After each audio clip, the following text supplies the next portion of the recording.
Assalamualaikum warahmatullahi wabarakatuh. Assalamualaikum. Alhamdulillah, nahmaduhu wa nasta'inuhu wa nastaghfiruh wa na'udzu billahi min shururi anfusina wa sayyiati a'malina may yahdihillahu fala mudhillalah wa may yudlil fala hadiyalah. Asyhadu an la ilaha illallah wahdahu la syarikalah wa asyhadu anna Muhammadan abduhu wa rasuluh. Ya ayyuhalladzina amanu ittaqullaha haqqa tuqatih wa la tamutunna illa wa antum muslimun. Amma ba'du. Fa inna afdalal hadisi kitabullah wa khairal hadi hadi Rasulillah sallallahu alaihi wasallam wa syarrul umur muhdatsatuha wa kullu muhdatsatin bid'ah wa kullu bid'atin dhalalah wa kullu dhalalatin finnar.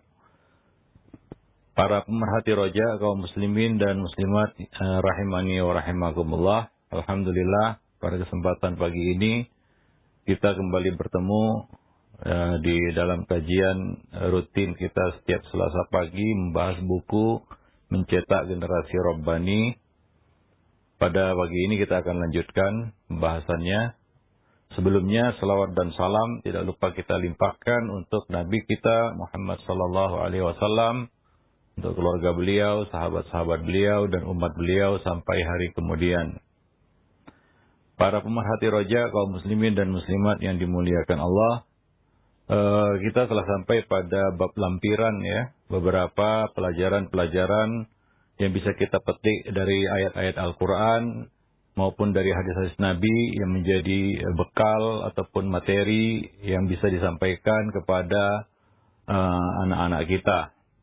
Ya, di antaranya adalah pelajaran ya, yang dapat kita petik dari surat Luqman, yaitu pelajaran yang wasiat yang disampaikan oleh Luqman kepada putranya, kepada anaknya. Dan ini merupakan salah satu surat yang ya, berisi ya, nilai-nilai ya, pelajaran edukasi ya, kepada orang tua maupun anak. Di mana Allah Subhanahu wa taala menceritakan dialog antara Luqman dan putranya. Wa idz qala Luqmanu libnihi wa huwa ya'idhuh. Dan ingatlah ketika Luqman berkata kepada anaknya ketika ia memberikan pelajaran kepada putranya, wa huwa ya'idhuh, memberikan mau'izah, memberikan izah, pelajaran ya kepada anaknya. Ya, dan ini adalah salah satu metode ya, orang-orang soleh sebelum kita dan metode juga yang dilakukan oleh Rasulullah Sallallahu Alaihi Wasallam yang memberikan nasihat secara khusus ya kepada anak-anak seperti hadis Abdullah bin Abbas dan hadis-hadis lainnya, di mana Nabi Sallallahu Alaihi Wasallam mengatakan kepada Ibnu Abbas, Inni u'allimuka kalimat, aku akan mengajarkan beberapa pelajaran. Nah, di sini Luqman ya kepada putranya, wa huwa ya'idhuh, dia memberikan mau'izah, nasihat ya kepada putranya. Ya, tentunya ya ketika kita berdialog dengan anak-anak kita, ya kita memang mengkhususkan satu pembicaraan itu sebagai sebuah nasihat ya dari seorang ayah kepada anak atau ibu kepada anak, orang tua kepada anak.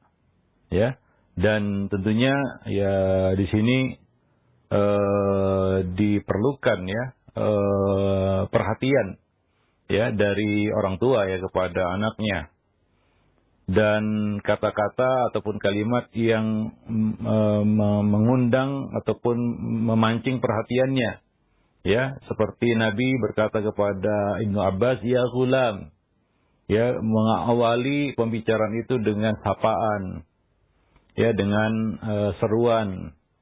Ini untuk fungsinya adalah untuk intibah, yaitu menarik perhatian ataupun meminta supaya memperhatikan apa yang dikatakan. Ya, jadi ayah berbicara, anak mendengar, menyimak, ya, tidak saling berbalas kata-kata. Ya, dari atas ke bawah, dari orang tua ke anak. Ya, itu adalah mau'izah, nasihat, ya. Dan tentunya ini bukan satu dialog kosong ataupun dialog tanpa isi. Ya, bukan bincang-bincang ngalor ngidul, tidak. Tapi ini adalah suatu nasihat yang penting. Poin-poin yang memang sudah dipersiapkan. Ya, materi yang memang sudah disiapkan. Ya, hal-hal yang tentunya urgen. Tidak semua ya hal-hal bisa perlu kita bicarakan ya kepada anak-anak. Ya seperti Nabi kepada Ibnu Abbas, Luqman kepada anaknya. Dan di sini Luqman juga membuka pembicaraan itu dengan seruan. Ya, dengan seruan, panggilan. Ya bunayya, wahai anakku. Ya, ini adalah untuk intibah juga dan untuk memancing perhatian dan menunjukkan keakraban ataupun kedekatan. Ya, karena ketika kita mulai pembicaraan itu dengan ya panggilan ataupun seruan, ya itu lebih dekat ke hati. Ya, itu lebih memancing ya perhatian anak tersebut ya kepada apa yang kita katakan. Ya, jadi seperti itu. Ya, kita katakan melakukan pendekatan ya kepada anak-anak kita. Ya, kadang-kadang perlu kita memanggil dengan panggilan atau menyebut dengan sebutan yang enak didengar dan dia suka dan dia berminat ya untuk mendengarkan kata-kata kita. Ya, jauh dari kata-kata yang commanding ataupun instruksi gitu ya, perintah. Ya, nah tapi kata-kata yang menunjukkan ya kasih sayang dan kedekatan. Ini pelajaran yang perlu kita petik dari perkataan Luqman kepada anaknya. Ya, dan juga itu yang diamalkan Nabi Shallallahu Alaihi Wasallam. Ya, ketika memberikan pelajaran kepada seorang bocah. Ya bunayya, la tusyrik billah. Ini pelajaran pertama dasar ya, tentunya semua perkara dalam agama itu penting. Tapi dari yang penting itu ada yang lebih penting dan ada yang terpenting. Ya, kita harus bisa menentukan skala prioritas di dalam memberikan pelajaran kepada anak. Ya, memberikan pelajaran kepada anak, poin-poin yang penting. Dan perkara yang terpenting di sini adalah perkara yang berkaitan dengan akidah, tauhid. Karena ini merupakan sebab manusia itu diciptakan Allah Subhanahu wa taala, wa ma khalaqtul jinna wal insa illa liya'budun. Jadi pelajaran pertama yang disampaikan oleh Luqman kepada putranya adalah tentang perintah untuk bertauhid dan larangan syirik. Ya, karena larangan syirik ini ya tentunya konsekuensinya adalah kita memurnikan tauhid. Memurnikan tauhid konsekuensinya adalah kita menjauhi syirik. Ya, ketika Luqman berkata la tusyrik billah ai ubudullah. Sembahlah Allah Subhanahu wa taala dan jangan berbuat syirik. Walaupun tidak disebutkan di sini tapi itu merupakan konsekuensi dari larangan tersebut. Yaitu larangan berbuat syirik kepada Allah Subhanahu wa taala. Wahai anakku, janganlah engkau mempersekutukan Allah. Ya. Ini adalah pelajaran yang sangat penting. Ya, pelajaran akidah. Karena kita sebutkan sebelumnya bahwa tugas terpenting orang tua adalah mengawal tauhid anaknya. Karena dia lahir dengan segel tersebut, ya segel tauhid yang melekat pada dirinya. Kullu mauludin yuladu alal fitrah. Setiap bayi itu lahir dengan membawa fitrahnya, yaitu tauhid. Dan kewajiban terpenting orang tua, kewajiban utama orang tua adalah mengawal, menjaga, dan memelihara tauhid itu. Jangan sampai rusak. Dan tauhid itu rusak karena perkara-perkara syirik. Maka di sini Luqman berpesan kepada anaknya, la tusyrik billah. Baik itu syirik kecil, apalagi syirik besar. Ya, baik itu syirik kecil, apalagi syirik besar. Inna syirka la dzulmun azim.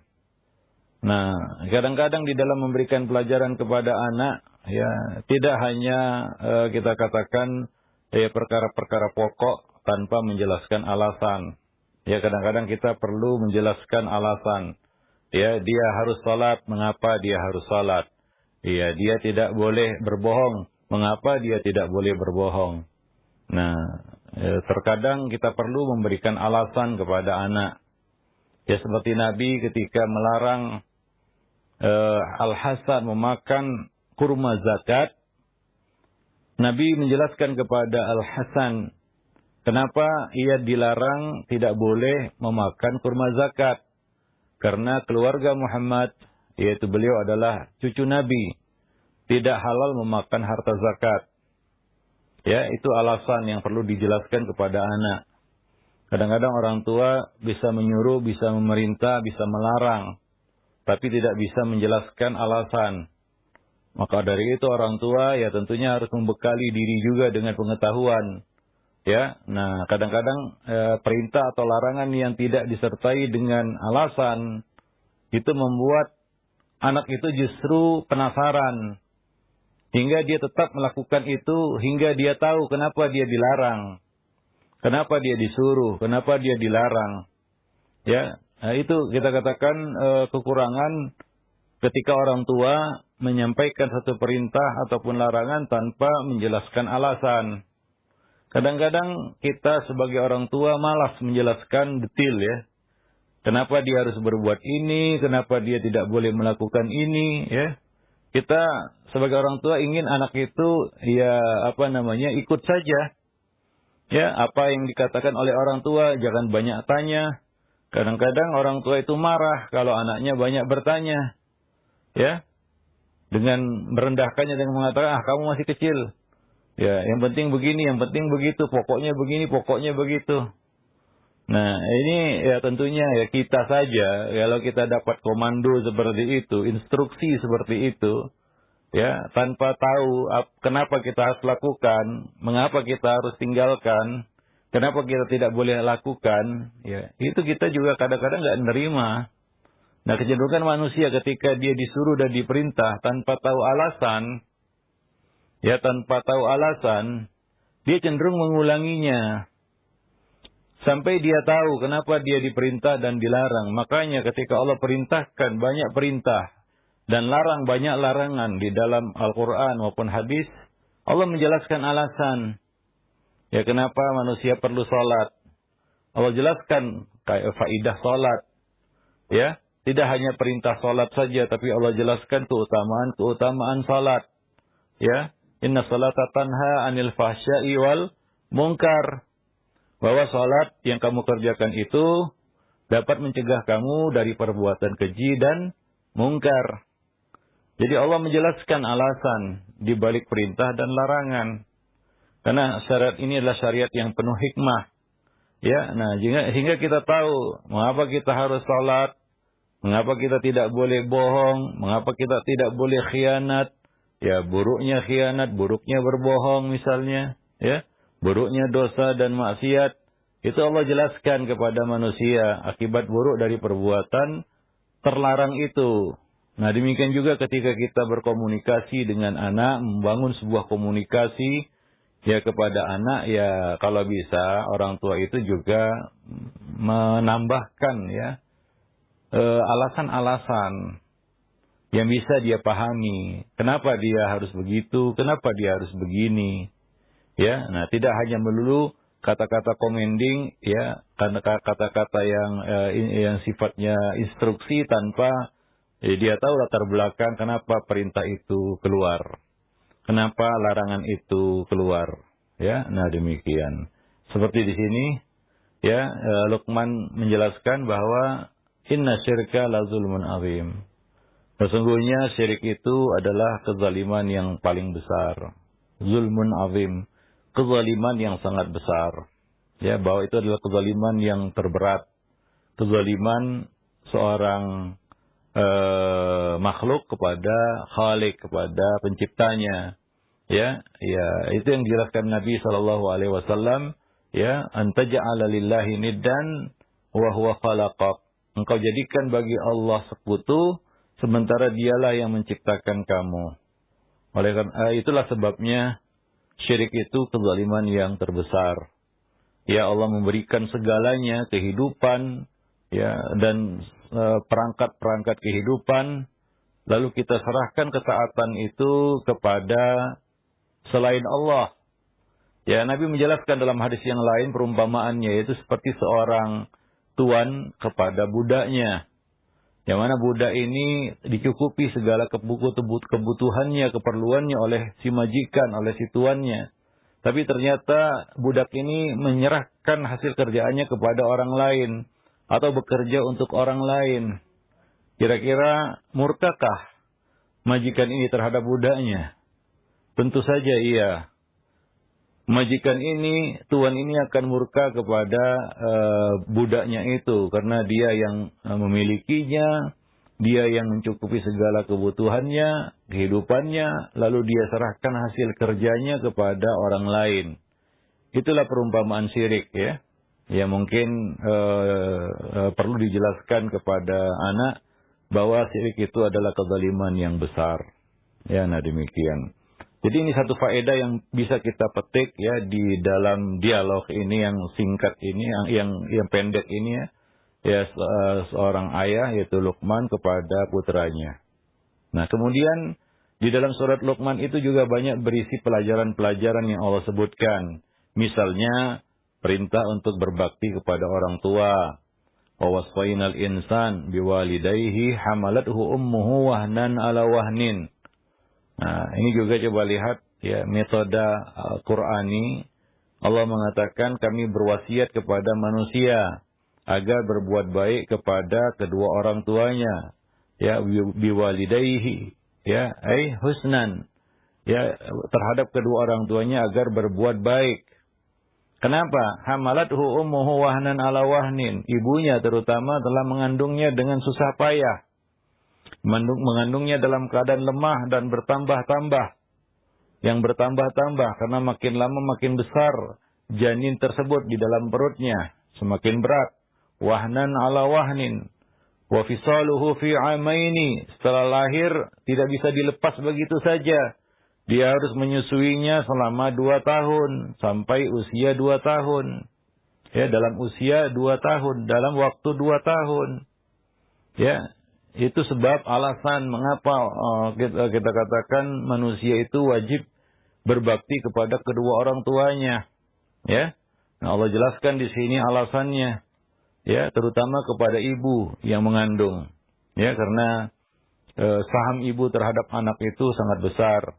Seperti yang Nabi katakan kepada seseorang yang bertanya, siapakah orang yang paling patut aku perlakukan dengan baik? Nabi berkata kepadanya, ibumu. Kemudian dia bertanya lagi, siapa? Ibumu sampai 3 kali. Kemudian baru ayahmu. Ya, karena kita katakan penderitaan seorang ibu di dalam mengurus ya dan mengandung anaknya sampai menyusui 9 bulan itu dalam kandungan.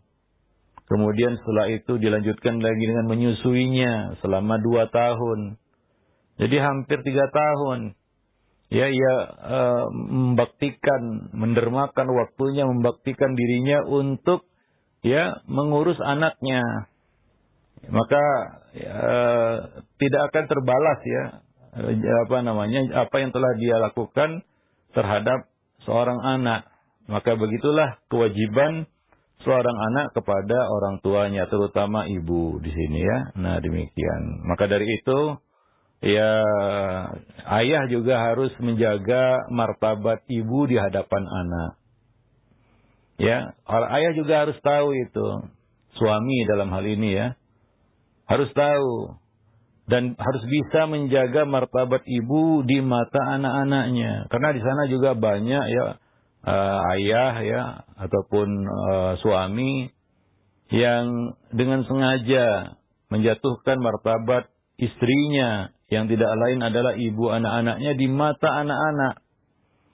Sehingga anak-anak itu tidak respect, tidak hormat kepada ibunya atau merendahkan ibunya. Ya, atau tidak menghargai ibunya. Maka di sini ayah harus membantu juga ibu, ya, terutama kepada ibu ya, agar anak-anaknya ini ya dimotivasi ya untuk berbakti khususnya kepada ibu, ya kepada ibu mereka, ya kepada bunda mereka. Nah demikian. Bukan justru malah sebaliknya memprovokasi anak, ya mendorong anak untuk melawan ibu. Hanya sekedar untuk agar anak itu lebih hormat kepada dirinya. Ya kadang-kadang ya suami ini, ayah ini cemburu ketika anak itu ya mungkin pengagungannya ataupun penghormatannya kepada ibu lebih besar kepada ayah. Ya, para ayah nggak perlu cemburu. Karena memang begitu jatahnya. Ya jatah kita para ayah ini cuma 25%. Jatah ibu itu 75%. Ya, karena saham mereka lebih banyak. Yang ingin kita sampaikan di sini dari faedah yang bisa kita petik dari ayat ini adalah ya bukan hanya anak harus berbakti dan hormat kepada orang tua terutama ibu, tapi di sini ayah, suami juga harus bisa mengkondisikan anak-anak mereka agar ya hormat kepada ibu, ya agar memuliakan ibu. Ya, bukan justru malah sebaliknya. Kalau ada indikasi yang mengarah dia tidak hormat, menyepelekan, merendahkan ibu mereka, ya istri kita, maka ini harus diluruskan. Ini harus dicegah. Ya, nah demikian. Jangan justru gembira supaya anak itu lebih hormat kepada saya daripada ibunya. Nah, ini kan tidak baik ini. Ya, istri dijadikan sebagai rival ya di dalam mengambil perhatian anak. Nah, ini tentunya tidak benar ya. Nah, justru ayah seharusnya menopang ya, mendukung, membantu anak-anak ini untuk lebih hormat kepada ibunya. Ya, nah demikian. Wallahu alam bissawab. Anishkurli wali walidaika ilayyal masir. Agar kalian bersyukur kepadaku dan kepada kedua orang tuamu, karena kepadakulah kalian akan kembali. Ya, jadi ya ini adalah perintah di bawah perintah tauhid ya. Ya, wa'budullah wabil walidaini ihsana. Sembahlah Allah dan agar kamu berbuat baik kepada kedua orang tua. Bersyukur kepada Allah dan juga kepada orang tua. Ya, nah demikian. Tentunya ya tidak sama ya menaati Allah dengan menaati orang tua. Karena ini aja ayat ada lanjutannya menjelaskan bahwa ketaatan kepada orang tua itu ya tidaklah bersifat mutlak. Semuanya di bawah ketaatan kepada Allah Subhanahu wa taala. Tapi harus diingat juga bahwa selain bersyukur kepada Allah, anishkurli, kalian wajib bersyukur kepada Allah. Demikian juga wajib bersyukur kepada kedua orang tua, ya wali walidaika, dan kepada kedua orang tuamu. Ya, nah demikian. Karena ya mau tidak mau, suka tidak suka, Allah telah memilih mereka sebagai sebab ya kita hadir di dunia. Mereka Allah pilih sebagai sebab jalan ya kita lahir ke dunia. Maka jangan lupakan jasa kedua orang tua. Yang mana jasa mereka itu tidak bisa kita nilai dengan apapun dan tidak bisa tergantikan. Ya, nah demikian. Maka doronglah anak ya supaya berbakti kepada kedua orang tua. Ya demikian juga ibu juga demikian ya. Harus mendukung anaknya, mendorong anaknya supaya hormat taat kepada, menghargai, menghormati ayahnya. Ya, bukan justru memprovokasi anak supaya melawan ayahnya atau merendahkan ayahnya. Ya, atau merendahkan ayah mereka. Nah, hanya karena berebut simpati dan perhatian anak. Ini terlihat konyol ya di dalam rumah. Dalam sebuah rumah tangga ya, kedua orang tua justru berebut perhatian anak-anak mereka dengan saling menjatuhkan satu sama lainnya. Ya. Nah, ini adalah satu hal yang ya tentunya tidak baik ya. Dan boleh jadi akhirnya anak-anak itu tidak menghormati keduanya. Ya, boleh jadi anak-anak itu akhirnya tidak menghormati keduanya. Dan juga mereka juga dapat menilai ya keburukan dari apa yang kita lakukan, yaitu apa? suka menjelekkan dan memburukan orang lain. Apalagi orang lain itu adalah yang tidak lain dan tidak bukan adalah ibu anak-anak kita sendiri atau ayah anak-anak kita sendiri. Ya, maka ya kedua orang tua itu harus ya hendaknya satu derap langkah lah ya di dalam membangun ya sikap berbakti kepada kedua orang tua. Nah, demikian ya. Jangan dikasih celah untuk merendahkan salah satu dari keduanya, ya. Wallahu a'lam bishawab. Nah, tadi kita sebutkan bahwa ketaatan kepada orang tua itu tidak mutlak. Bahwa ketaatan kepada orang tua itu di bawah bingkai ketaatan kepada Allah. Dalam bingkai ketaatan kepada Allah Subhanahu wa taala. Allah lanjutkan ya di dalam ayat tersebut, wa in jahadaka ala an tusyrika bima laysa laka bihi ilm fala tuti'huma wa sahibhuma fid dunya ma'rufa. Dan jika keduanya memaksamu untuk mempersekutukan Allah dengan sesuatu yang lain, yaitu berbuat syirik, yang kamu tidak punya ilmu tentang itu, maka janganlah engkau menaati keduanya. Akan tetapi bergaullah dengan keduanya di dunia dengan cara yang baik, ya. Nah, jadi la ta'ata lil makhluk fi ma'siyatil khaliq. Tidak ada ketaatan kepada makhluk dalam hal bermaksiat kepada al-khaliq, kepada pencipta. Demikian juga Nabi mengatakan innamat ta'atu fil ma'ruf. Sesungguhnya ketaatan itu hanyalah dalam perkara-perkara yang ma'ruf saja, ya, dalam perkara-perkara yang ma'ruf saja. Nah, demikian. Maka orang tua juga ketika dikoreksi anak, ya, misalnya dia punya ilmu, ya, tentang itu kita tidak punya, lalu dia mengkritik kita, dia berkata, ayah bunda ini adalah hal yang tidak boleh, ya maka orang tua jangan egois, selfish, terus bermain dengan kata-kata pokoknya, ya. Nah, itu kan tidak tepat. Karena dia juga ya harus kita bangun sikap ya bahwa dia taat kepada orang tua itu di dalam bingkai ketaatan kepada Allah Subhanahu wa taala. Ya. Nah, jangan ya mendidik anak untuk taklid buta kepada orang tua. Ini juga tidak benar. Ya, kita sebagai orang tua kadang-kadang juga salah dan kadang-kadang juga harus mengakui kesalahan itu secara gentle kepada anak. Ya, sehingga anak terdidik dari kecil itu untuk mengikuti kebenaran, bukan mengikuti ya mutlak kata-kata orang tua. Ya, kadang-kadang kita silap, kadang-kadang kita lupa, kadang-kadang kita menyuruh sesuatu yang salah. Misalnya kita suruh anak kita berbohong, dia menolak untuk berbohong, lalu kita marah dan menuding anak itu tidak patuh kepada orang tua. Bahkan banyak orang tua yang menakut-nakuti anaknya dengan kata-kata, awas kamu jadi anak durhaka. Sementara kesalahan ada di pihaknya atau ada di sisinya. Ya, ada pada dirinya. Nah, ini kan pendidikan yang sangat buruk, ya. Jadi ya kita sebagai orang tua juga ya harus melihat kepada diri kita juga. Ya, kadang-kadang kita perlu mengintrospeksi diri. Ya, dan berkata kepada jangan-jangan apa yang aku katakan kepada anakku salah. Ya, atau apa yang aku perintahkan itu salah. Makanya kita selaku orang tua itu jangan berhenti belajar, jangan berhenti menuntut ilmu, ya. Nah, mungkin ya apalagi sekarang, ya mungkin anak-anak itu belajar di sekolah ya tentang satu ibadah, ya yang berbeda dengan ibadah orang tua di rumah, ya kemudian dia mengkoreksi. Nah, orang tua juga harus siap berubah ketika ya nasihat itu datang dari anak.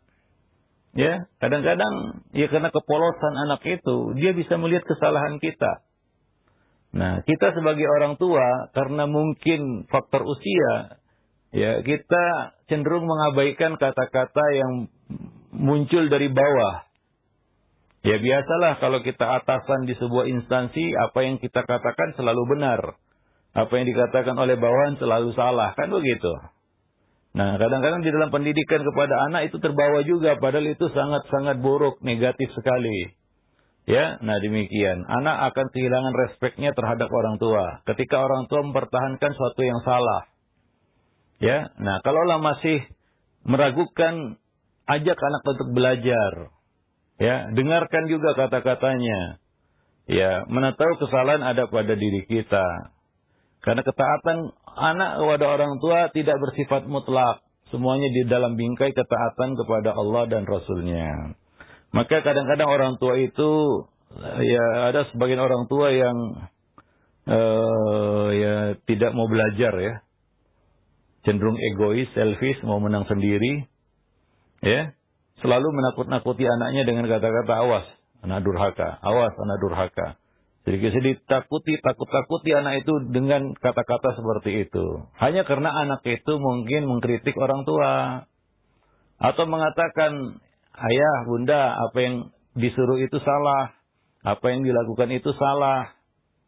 Nah disinilah orang tua harus terbuka juga ya. Terus menuntut ilmu ya, dan bisa memperbaiki diri. Nah kemudian, wasahibhuma fid dunya ma'rufa.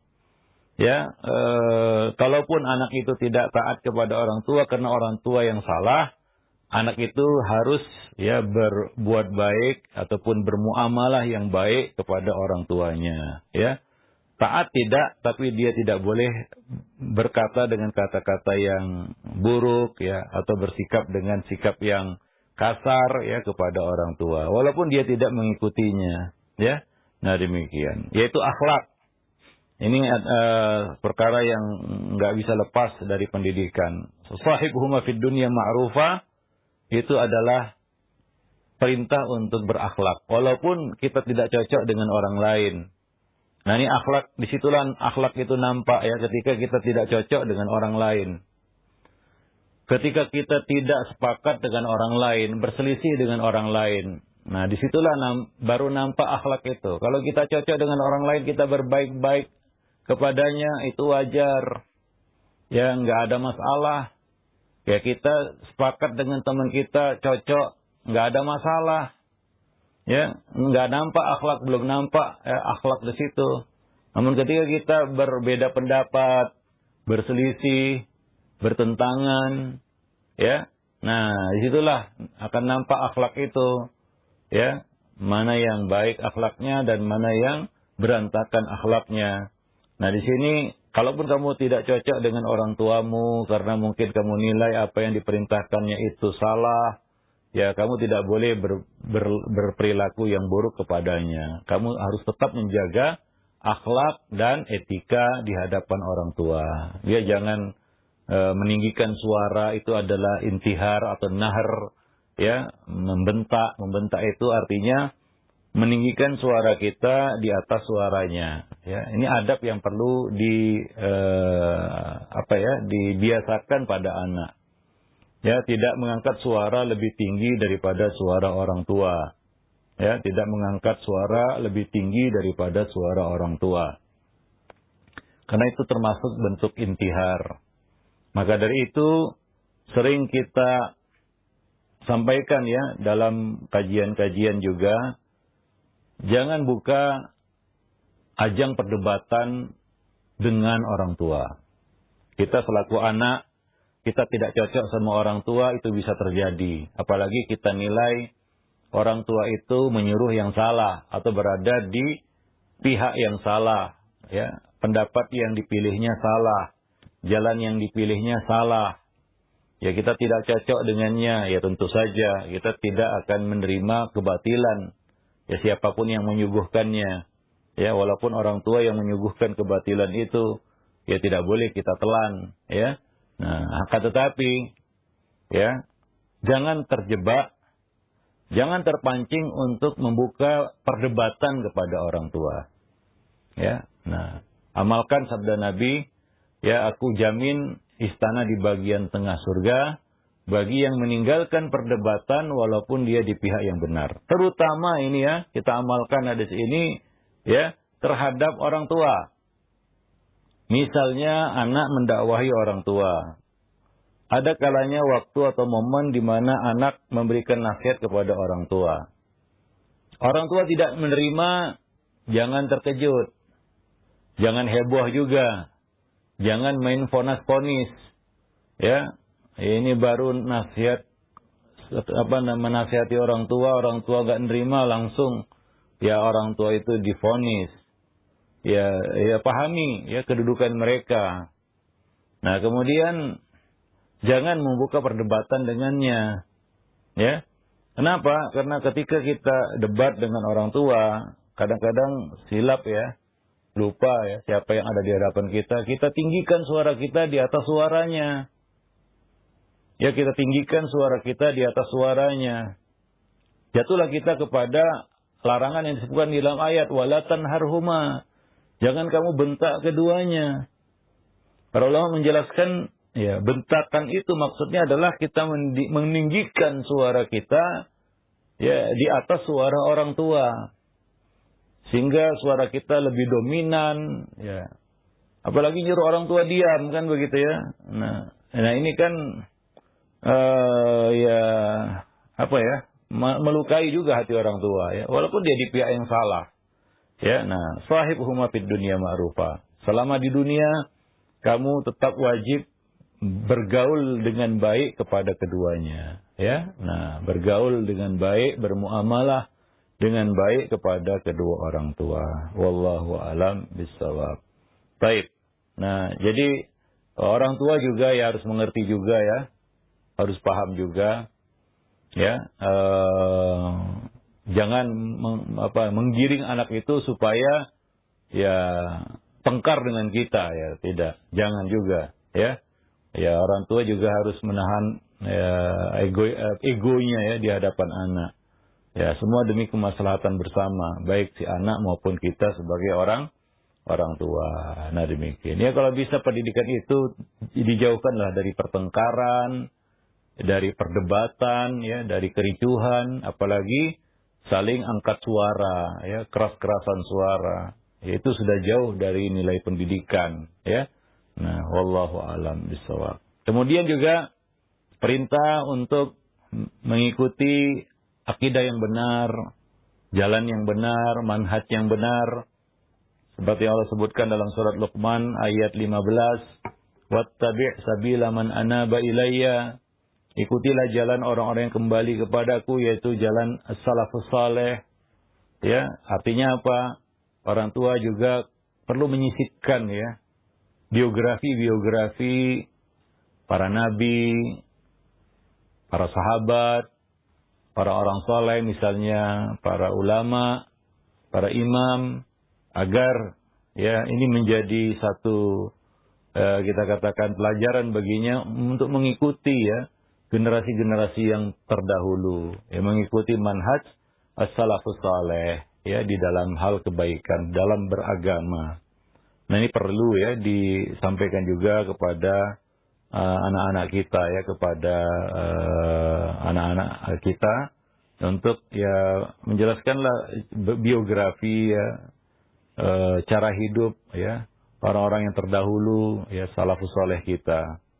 Ya, karena banyak pelajaran yang bisa dipetik dari sirah dan ya biografi orang-orang soleh itu. Maka ya di dalam Al-Quran salah satu metode pendidikan yang Allah pilih kepada makhluknya, ciptaannya, hambanya adalah Allah menceritakan kisah orang-orang soleh terdahulu untuk diambil pelajaran darinya. Ya, nah demikian juga kisah orang-orang yang buruk ya, supaya diambil juga ibrah darinya. Diceritakan tentang Fir'aun, diceritakan tentang Qarun, diceritakan tentang Namrud ya, dan orang-orang zalim ya, dan bagaimana akibat dan kesudahan mereka. Ya, nah demikian. Nah, kemudian satu nasihat yang sangat penting ini. Dan ini nasihat yang disampaikan Nabi kepada Abdullah bin Abbas juga, yaitu tentang muraqabah. Ini secara khusus ya, anak-anak itu perlu ya kita tanamkan tentang muraqabah. Itu yang disebutkan di dalam surat Luqman. Ya, Luqman berpesan kepada anaknya, di samping pelajaran akidah, pelajaran muraqabah ini adalah perkara yang pokok. Ya, Nabi juga menyampaikan itu kepada Abdullah bin Abbas. Tauhid, wa idza sa'alta fas'alillah, wa idza sta'anta fasta'in billah. Itu tentang tauhid. Jika kamu minta, mintalah kepada Allah. Jika kamu mohon pertolongan, mohonlah kepada Allah. Tapi sebelum pelajaran itu Nabi menyampaikan pelajaran tentang muraqabah. Dan pelajaran ini juga disampaikan oleh Luqman kepada anaknya. Pertama tadi tentang larangan syirik, yaitu akidah. Nah, kemudian pelajaran tentang muraqabah. Ya, supaya senantiasa merasa ya berada di dalam pengawasan Allah Subhanahu wa taala. Ya bunayya innaha in takum mithqala habbatin min khardalin fatakum fi sahratin aw fi samawati aw fil ardi ya'ti biha Allah. Innallaha latifun khabir. Ini hampir sama dengan pesan Nabi ya kepada Abdullah bin Abbas, ihfadillah yahfazka, ihfadillah tajid tujahak. Ya, nah wahai anakku, sungguh jika ada satu perbuatan sebesar biji sawi berada dalam batu atau di langit atau di bumi, yaitu sangat tersembunyi. Kamu menyembunyikan sesuatu, niscaya Allah akan memberinya.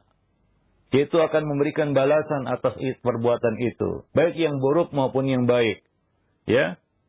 Nah, sesungguhnya Allah Maha halus lagi Maha teliti, latifun khabir. Jadi tidak ada yang bisa disembunyikan dari Allah Subhanahu wa taala. Ini untuk ya menumbuhkan ya perasaan muraqabah. Ya, kesadaran muraqabah pada diri anak. Ya, sebab ya kita selaku orang tua punya kemampuan terbatas. Tidak selamanya anak itu berada di samping kita.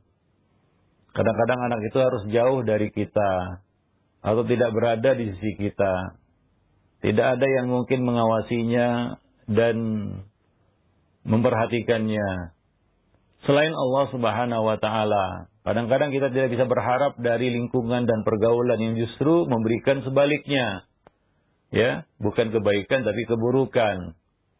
Maka kita perlu menanamkan ini. Ya, ketika dia jauh dari kita, dia tetap takut kepada Allah Subhanahu wa taala. Dia tetap melaksanakan perintah dan larangan bukan karena orang tua, tapi karena ia merasa diawasi oleh Allah Subhanahu wa taala.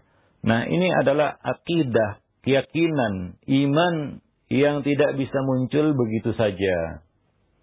Ini harus ditanamkan dari kecil, kesadaran ini, ya, dibangun dia dari kecil sehingga dia tidak ya bergantung kepada orang tua di dalam pengawasan. Ya, nunggu apa kata orang tua, nunggu instruksi orang tua, nunggu reaksi orang tua. Kalau orang tua diam saja berarti benar ini. Ya, nggak jadi masalah walaupun dia tahu itu salah. Ya, nah demikian. Dia berani melakukan yang dilarang, mengabaikan kewajiban, karena dia merasa tidak ada yang menegurnya, tidak ada yang melarangnya. Dia merasa bebas ketika dia tidak berada dalam pantauan orang tua. Nah, ini tentunya karena muraqabah itu tidak terbangun dalam dirinya. Jadi itu perlu dibangun ya, sedikit demi sedikit ya. Nah, ya kesadaran muraqabah itu seperti yang pelajaran yang disampaikan oleh Luqman ya kepada anaknya, dan ini adalah fondasi di dalam pendidikan yang menanamkan ya kesadaran muraqabah, sikap muraqabah ini ya. Ihsan anta'budallah ka'annaka tarah fa in lam takun tarahu fa innahu yarak. Yang merasa berada di dalam pengawasan Allah Subhanahu wa taala ya. Nah, demikian. Ingat ya para orang tua bahwa ini tidak bisa muncul begitu saja. Tidak bisa muncul secara instan, tiba-tiba, atau dalam waktu cepat, dalam waktu singkat. Ini adalah suatu kesadaran yang perlu dibangun. Iman yang perlu dibina dari kecil. Ya, nah demikian. Wallahu a'lam bishawab. Nah, kemudian diantaranya juga adalah ya perintah Luqman supaya selalu menegakkan salat, beramar ma'ruf nahi mungkar, sabar atas ketentuan Allah, ya pelajaran-pelajaran lain yang perlu ya kita ya sisipkan juga kepada anak. Misalnya pelajaran-pelajaran tentang salat, amar ma'ruf nahi mungkar, tentang sabar, tentang syukur dan lain-lain sebagainya. Ya bunayya aqimis shalah wa'mur bil ma'ruf wanha 'anil munkar wasbir 'ala ma asabak. Ya, ini pelajaran yang luar biasa. Hablun minallah. Ya, hablun minan nas. Nah, kemudian kunci dari semuanya yaitu apa? Sabar atas musibah yang menimpamu. Baik di dalam membina hablun minallah maupun hablun minan nas. Ya, kuncinya adalah sabar. Ya. Keberhasilan itu, kesuksesan itu ada bersama kesabaran. Innaman nasr ma'as sabar. Ya, ini adalah suatu inna dzalika min azmil umur, sesuatu yang sangat penting. Azmil umur, perkara yang sangat penting. Ya, nah, itu kita katakan pondasi-pondasi pendidikan yang perlu kita ya berikan kepada anak-anak kita. Nah, demikian. Salat itu adalah hablun minallah. Apapun ceritanya jangan sampai meninggalkan salat. Amar ma'ruf nahi mungkar itu adalah kunci membangun, membina hablun minan nas. Ya, hingga kita tidak mudah terpengaruh dan tidak mudah juga dipengaruhi. Kenapa? Karena kita menegakkan amar ma'ruf nahi mungkar. Anak itu berani, ya, menumbuhkan sikap berani, terutama berani di sini dalam perkara amar ma'ruf nahi mungkar. Dia tidak diam saja terhadap kemungkaran dan dia mudah untuk mengikuti perkara yang baik, ya. Nah, demikian. Nah, ini kunci hablun minan nas sebenarnya. Dan kedua-duanya itu perlu pondasi sabar. Ya, wasbir ala ma asabak. Sabarlah terhadap apa yang menimpamu, ya. Baik di dalam membuka, menjalin hablun minallah maupun di dalam menjalin hablun minan nas. Perlu sabar. Ya, perlu sabar. Karena Allah pasti kasih kita ujian dengan ketaatan yang kita berikan. Allah pasti kasih ujian. Ya, kadang-kadang ada manusia yang jengkel dikasih ujian. Karena dia merasa saya telah melakukan ketaatan, nggak ada yang kurang. Dan dia lupa untuk bersabar dalam menghadapi ujian dari Allah Subhanahu wa taala. Apalagi di dalam membangun hablun minan nas. Ya, memang manusia lain itu adalah ujian bagi kita. Allah mengatakan waja'alna ba'dakum li ba'din fitnatan atasbirun. Kami jadikan sebagian kamu menjadi fitnah, cobaan bagi sebagian yang lain untuk menguji apakah kamu bersabar. Maka coba lihat pesan yang disampaikan oleh Luqman kepada putranya setelah hablun minallah, hablun minan nas, keduanya perlu diikat dengan tali kesabaran. Ya, kunci kesuksesan di dalam membangun keduanya, baik itu hablum minallah maupun hablum minan nas, adalah as-sabar, sabar, ya. Nah, dia bisa sabar menghadapi manusia dan dia bisa sabar menerima takdir, baik maupun buruk, atas segala ketaatan yang sudah dia lakukan. Kadang-kadang kita berontak, kita sudah taat masih dikasih musibah. Kita berontak, kita nggak sabar, ya. Nah, salah satu dimensi sabar adalah sabar di dalam menjalankan ketaatan, ya. Wallahu a'lam bishawab. Baik. Nah, demikian para pemerhati roja kaum muslimin dan muslimat yang dimuliakan Allah, ya. Yaitu beberapa ayat-ayat yang mungkin bisa kita petik pelajaran, ya. Ada nilai-nilai edukasi yang bisa kita ambil di situ, yang perlu kita jadikan teladan, ya, dan pedoman di dalam mendidik anak. Dan juga ini bisa juga sebagai bahan, ya, materi kita di dalam memberikan pelajaran, ya, kepada anak-anak kita. Wallahu a'lam bishawab. Aqulu qouli hadza astaghfirullah li wa lakum lisairil muslimin innahu huwal ghafurur rahim. Iya, nah, baik, syukur atas materi yang telah disampaikan oleh Ustaz di kesempatan pagi hari ini. Mudah-mudahan menjadi ilmu yang bermanfaat untuk kita semua, dan tentunya kita selain berusaha juga berdoa kepada Allah Subhanahu wa taala. Jangan lupa agar Allah mudahkan untuk kita mendidik anggota keluarga kita, khusus anak-anak kita, agar menjadi anak-anak yang soleh. Baik, untuk selanjutnya kami buka sesi interaktif, dan alhamdulillah sudah masuk beberapa pertanyaan di layanan pesan WhatsApp. Yang pertama ada pertanyaan dari Ibu Nani yang berada di Tangerang. Assalamualaikum warahmatullahi wabarakatuh. Ustaz, anak saya berusia 18 dan 23 tahun. Yang ingin saya tanyakan, sejauh manakah kewajiban orang tua mendidik dan mengingatkan anak untuk sholat? Padahal dari kecil kami selaku orang tua selalu mengingatkan. Sampai dewasa pun selalu keinginkan, dan kadang sudah dewasa ini Kami saling marah-marah, baru mereka mau mendirikan sholat. Jadi yang jadi pertanyaan, sejauh manakah kewajiban orang tua dalam mengingatkan hal ini? Ya, sejauh mata memandangnya. Artinya orang tua itu nggak bisa lepas ya dari dari persoalan anak. Ya, persoalan anak itu ada aja. Ya dari kecil, dari dia bocah, remaja, dewasa, bahkan ya jangan terkejut nantinya sudah nikah juga tetap menjadi persoalan dan problem bagi orang tua. Anak itu ya tetap sandarannya kepada orang tua sampai dia sudah menikah, bahkan sudah punya anak.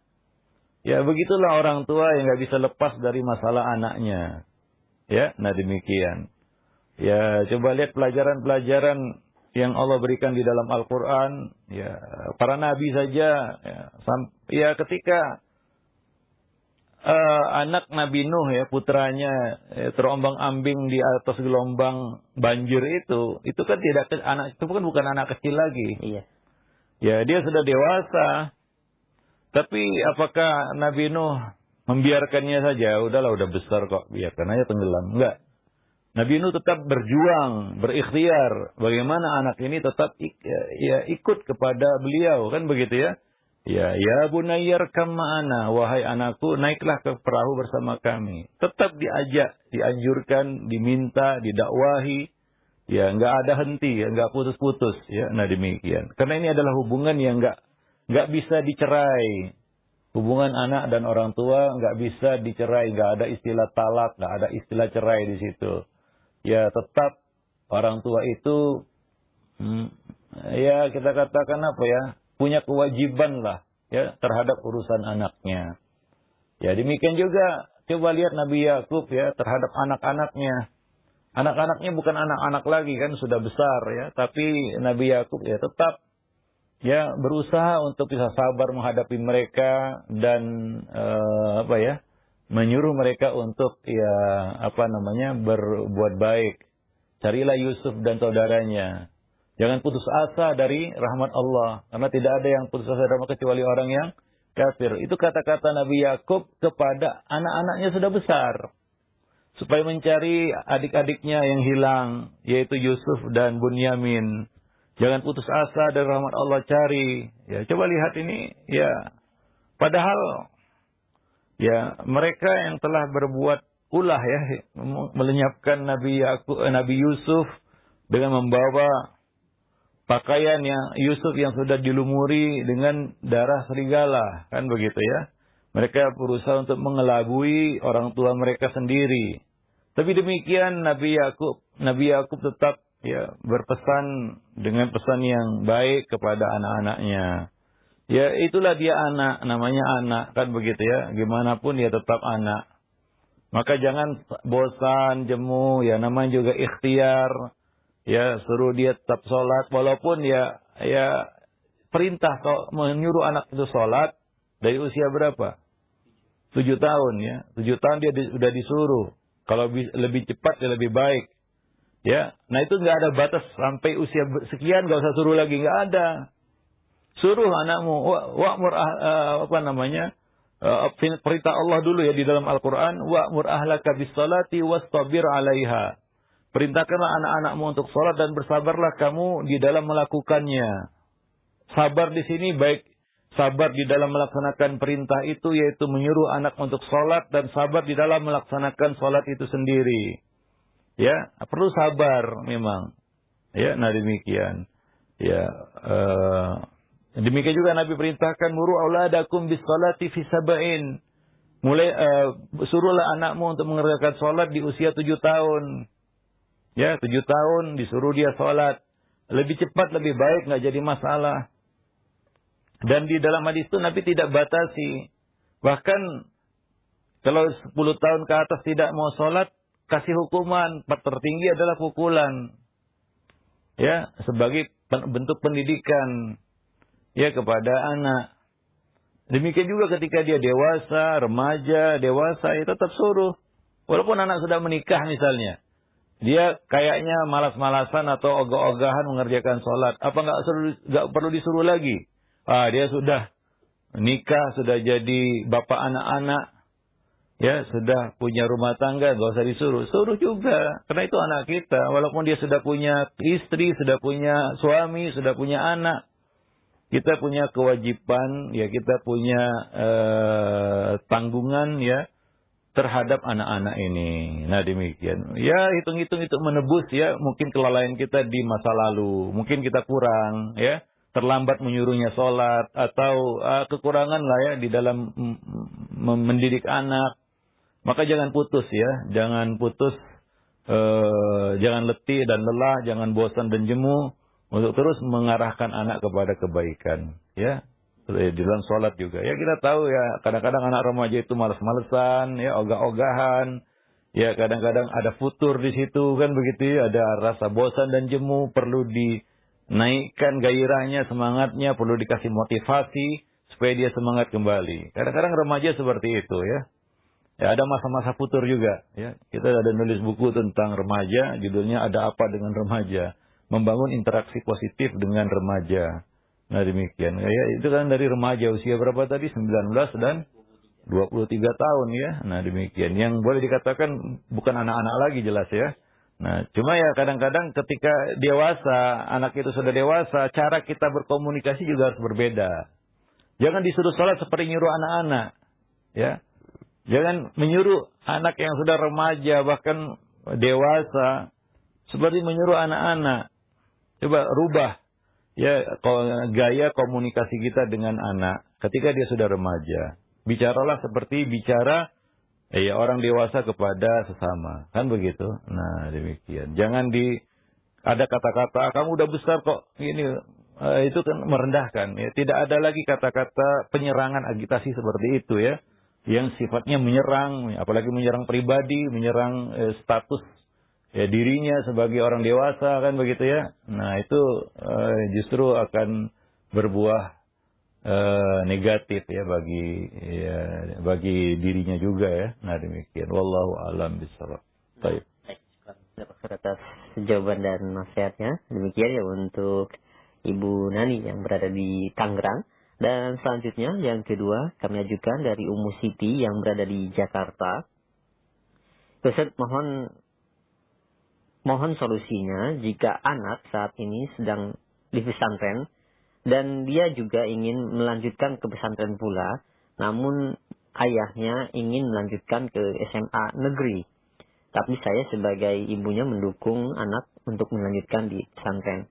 Bagaimana seharusnya Ustaz? Apakah saya sebagai seorang istri harus menurut kepada keinginan suami dan menyuruh anak agar melanjutkan sesuai dengan keinginan suami? Ya. Ini agak repot jawabnya ya. Karena ini sudah kita singgung mungkin sebelumnya ya. Bahwa orang tua itu harus satu derap langkah ya di dalam memberikan pengarahan kepada anak. Ya.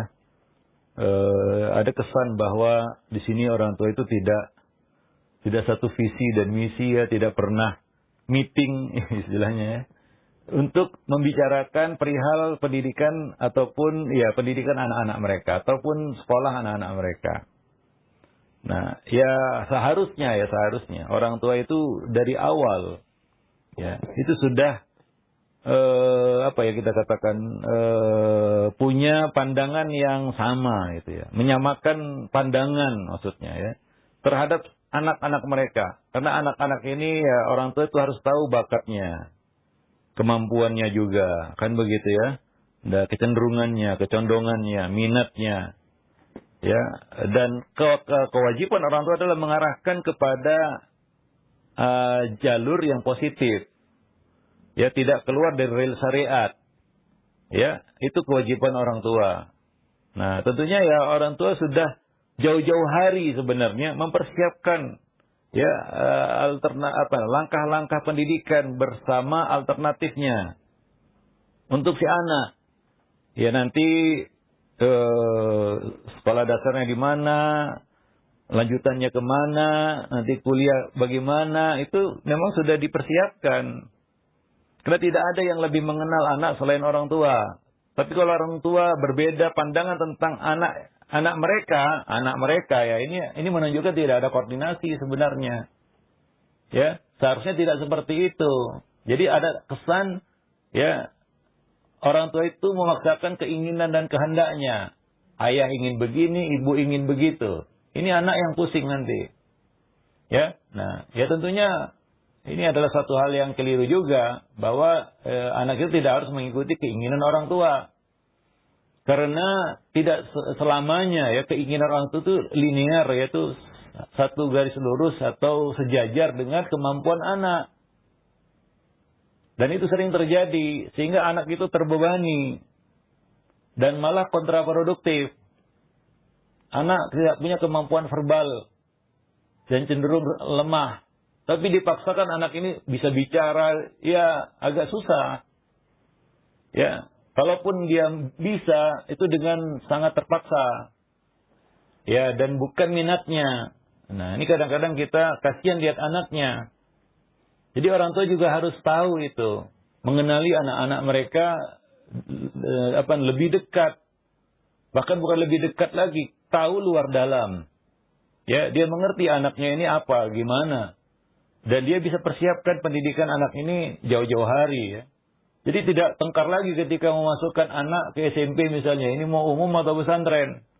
Ini macam orang tua nggak kenal anaknya saja begitu ya. Nah demikian. Ya, dan kadang-kadang orang tua yang cenderung memaksakan ego mereka. Ya, nah jadi harapan kita orang tua itu banyak-banyak meeting lah. Suami istri, ayah bunda itu banyak-banyak meeting tentang anak.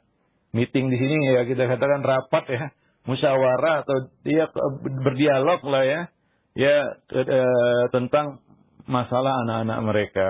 Nah demikian. Wallahu a'lam bishawab. Ya sehingga tidak membuat bingung si anak ini. Ya, dan cenderung ya anak itu harus wajib mengikuti kehendak orang tua. Walaupun dia tidak mampu untuk mewujudkannya. Ya, tidak mampu untuk melaksanakannya. Nah, demikian. Wallahu a'lam bishawab. Jadi harapan kita para orang tua, ya khususnya yang punya anak yang masih kecil, ya, itu terus dipantau anaknya, ya dilihat bagaimana ya perkembangannya, ya dan orang tua ya di sini harus banyak-banyak berdiskusi. Ya mereka berdua berdialog ya tentang perkembangan anak dari usia ke usia berikutnya, dari fase demi fase dari kehidupannya. Wallahu a'lam bishawab. Sehingga tidak terjadi tumpang tindih seperti ini dan kadang-kadang membingungkan. Akhirnya apa? Orang tua yang bertengkar. Ketika ayah merasa dominan, ya ikut kemauan ayah, si ibu ngambek kan gitu ya. Atau sebaliknya. Si ayah yang ngambek. Kenapa? Karena anak mengikuti keinginan ibunya. Kan ini tidak baik ya. Wallahu a'lam bishawab. Baik, mungkin sampai di sini dulu pertemuan kita pada kesempatan pagi ini. Mudah-mudahan bermanfaat. Aku qauli hadza astaghfirullah li wa lakum lisairil muslimin innahu huwal ghafurur rahim.